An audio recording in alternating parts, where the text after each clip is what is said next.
Welcome to Mr. Long's channel, and if you are someone that is thinking about learning how to code or how to program, then this is the video series for you. This is video 1. We're going to get familiar with a program called Delphi.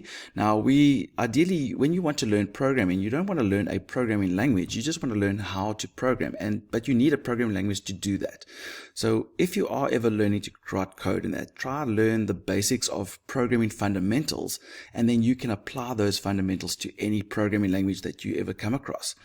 But we're going to start off with Delphi because that's a nice one to start off with. So we're going to just learn about the environment, and the rest of this video series will give us the basics and the fundamentals of how we can write code that you can then transfer into other programming languages.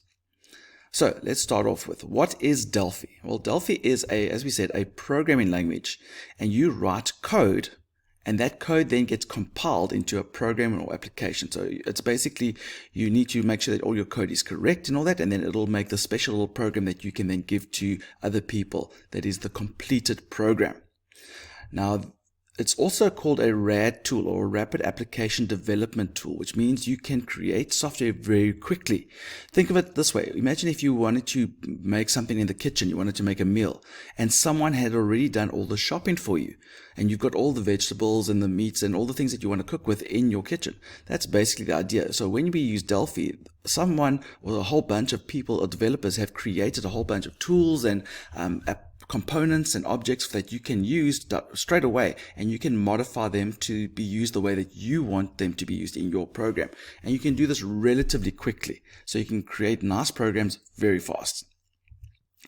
It also uses ordinary English words, which sometimes is a bit longer to type out, but it makes it easier to understand. If you have a firm grasp of the basics of the English language, then a lot of the code will make sense of the way that the language flows. So it helps to learn programming using English words. It just makes it a little bit easier to grasp the basic concepts and the terminology that we use. And then it's a single code base that can be used for lots of platforms. If you want to write code for Windows or Macintosh or Android or all of these different options, this Delphi program has a lot of options for you to be able to write in all of those different platforms.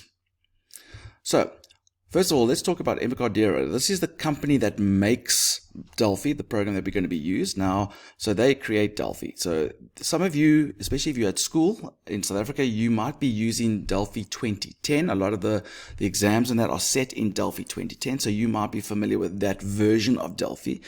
Some of you might be progressing to a newer version, which is 10.4. Some of you are using that one. And so one of the more recent ones is Delphi 11. So there are lots of different versions. They're all similar. They all have some advantages. As you get to later versions, there are obviously newer features in that. But those are the ones that those are the ones that are most commonly used. We're going to be looking particularly at how we can get started in 2010 and 10.4, so that you can get an idea of both of them. So let's first start off. This is Delphi over here. So if we wanted to open up Delphi, that's the key. How do we get to this particular screen? So if you've installed Delphi, if you go to your Windows key, if you're using a Windows computer, you go down to the E's, you'll see Embarcadero will be there. There I've got 10.4. If I click on that option, you'll see there's the program to start there. And if I want to use Embarcadero Studio 2010, if I click there, you'll see Delphi 2010 is there. So that's how I get the program to open. So here we have what we call Delphi 10.4. This is the general layout. There might be a welcome screen in the middle, but we'll get to that at a later stage.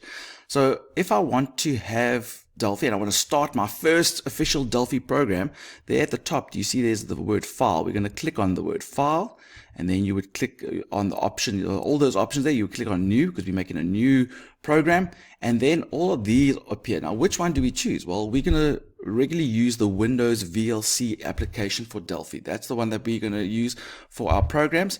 Later on, we'll get to one or two of the others, but that's the one that I want you to be using when you are using 10.4. Now, if you are using Delphi 2010, it'll look something like this. You see, it's very similar, got very similar features, very similar layout, and we're going to do something similar. We would click on the word file, and we get a whole bunch of options that appear. We would also click on the new because we want a new program. But here you'll see there's the options are slightly different, but we still want that VCL form. So we're going to go to that option whenever you want to start a new program and you're using Delphi 2010.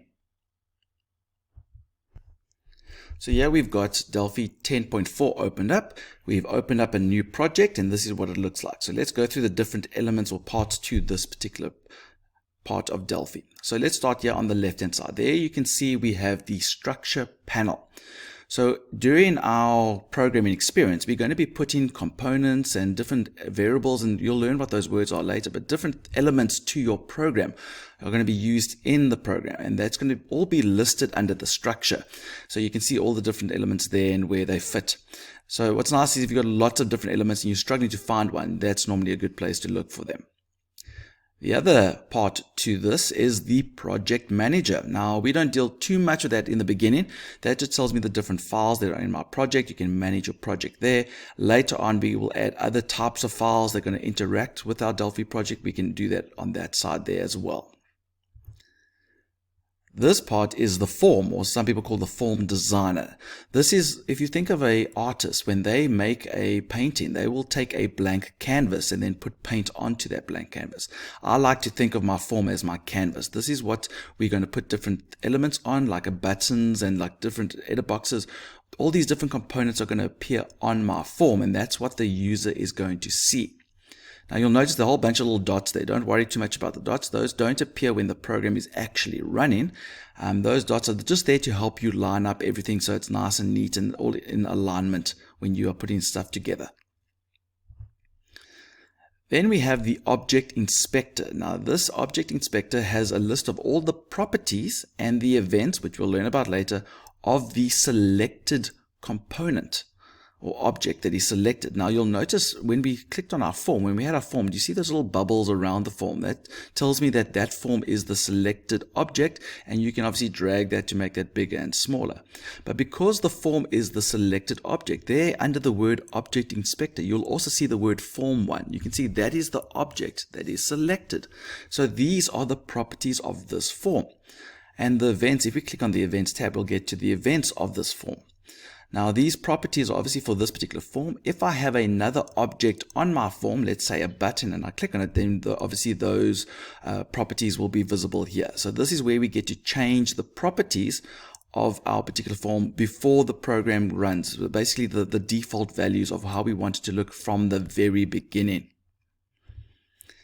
And then we said that our form is our canvas, and we want to, if you were an artist, you were going to put colors onto your canvas. Well, in programming, we're going to put different components, and there on the right hand side at the bottom is our tool palette, or some people call component palette.